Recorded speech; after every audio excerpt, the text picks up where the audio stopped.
Assalamualaikum warahmatullahi wabarakatuh. Puji syukur kita limpahkan kehadirat Allah Subhanahu wa Ta'ala yang telah memberikan kesempatan yang baik ini.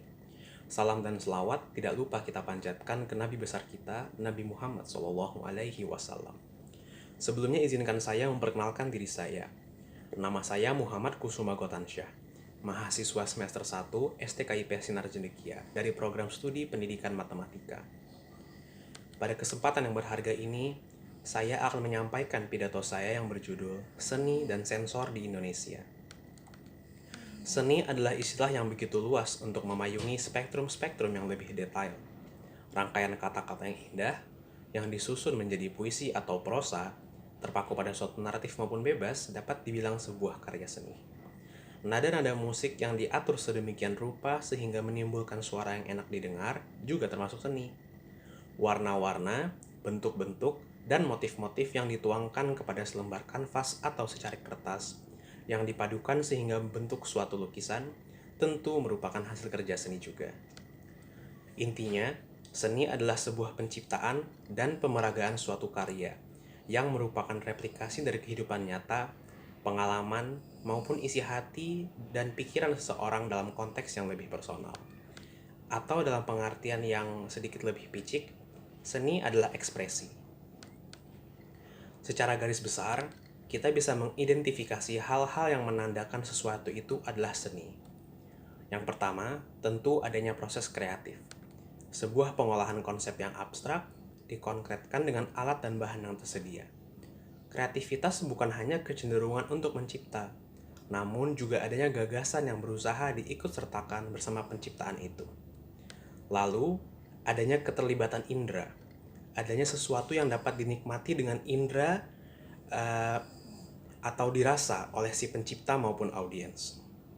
Kemudian yang terakhir, estetika atau nilai keindahan, yang mana merupakan komponen paling subjektif dalam seni.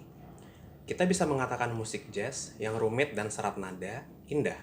Namun kita tidak boleh dan boleh juga di waktu yang sama berargumen kalau ada yang menganggap lagu punk 1980-an dengan vokalnya yang tidak melodis dan berantakan adalah indah. Tiga hal utama ini terbuka untuk dijabang-cabangkan kembali. Yang penting, ketiganya ujung-ujungnya akan meruncing kepada satu tujuan yang pasti, yaitu penyampaian pesan. Segala macam seni, apapun medium dan alirannya, pasti memuat pesan yang ingin disampaikan ke ruang lingkup yang lebih luas. Lewat pemahaman ini, kita bisa menyimpulkan bahwa semua karya seni memiliki politiknya masing-masing. Hal ini sudah bisa dibilang suatu rahasia umum. Di titik inilah negara, sebagai sebuah institusi, merasa punya kebutuhan untuk mengintervensi lewat sensor. Menyadari bahwa kegiatan berseni atau setidaknya ketertarikan kepada keindahan tertentu adalah sebuah sikap masyarakat yang tidak dapat dielakkan, negara mencoba untuk menerapkan sensor sebagai penjaga mutu karya seni yang dihasilkan agar masyarakat tidak mengarah kepada sifat-sifat yang bertentangan dengan standar moral yang ada. Negara tentu mengacu kepada dasar negara sebagai standar moral, yang mana di sana sudah terintegrasi nilai-nilai agama, kemanusiaan, norma, dan politik yang sesuai dengan negara. Masalah muncul ketika sensor dipakai sebagai alat yang represif, dan moral dipakai sebagai alasan. Salah satu contoh nyata dan yang masih berlangsung sampai tahun ini di Indonesia adalah penyitaan buku. Pengolahan gagasan yang disalurkan lewat kata-kata adalah karya, adalah seni. Fiksi maupun non-fiksi, sastra maupun tidak, buku adalah suatu bentuk seni yang paling tua dalam kehidupan manusia. Sekumpulan judul karya disita dan dijadikan sebagai barang bukti. Alasan penyitaannya tentu karena adanya unsur yang dianggap tidak sesuai dengan standar moral tadi.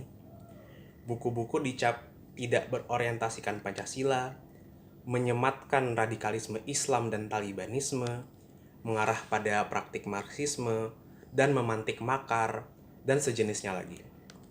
Disinilah contoh usaha negara dalam memakai sensor sebagai pemisah dari pesan pembuat karya dengan publik.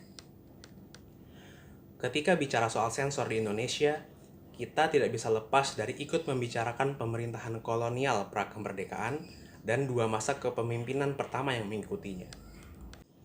Pada masa pemerintahan kolonial Hindia Belanda, sensor terhadap karya seni, terutama film, sangat gencar dilakukan untuk menjaga rakyat pribumi agar tidak terdidik dan berwawasan. Hal ini dilakukan karena Hindia Belanda menyadari timbulnya sudut pandang baru terhadap kaum kulit putih oleh rakyat saat menonton film-film di bioskop. Kasar bicara, seperti takut boroknya kelihatan. Ini ditandai oleh seringnya revisi terhadap Ordonansi 1916 yang mengatur soal kelayakan film yang ditayangkan di gambar hidup atau bioskop. Sikap yang kuat dengan sensor ini menjadi warisan yang cukup kekal di pemerintahan Indonesia pasca kemerdekaan.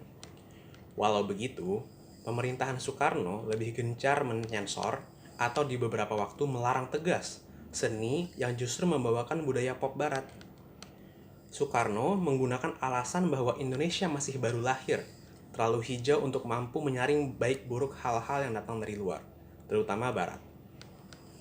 Alasan itu bisa dipertanggungjawabkan, khususnya untuk menjaga solidaritas atau nasionalisme bangsa Indonesia yang masih muda. Namun di sisi lain, pandangan ini meremehkan kemampuan rakyat, terutama pemuda, yang sedikit banyaknya sudah berhasil keluar dari pakem kedaerahan dalam perjuangan melawan kolonialisme, yang mana juga mengikut sertakan semangat internasionalisme.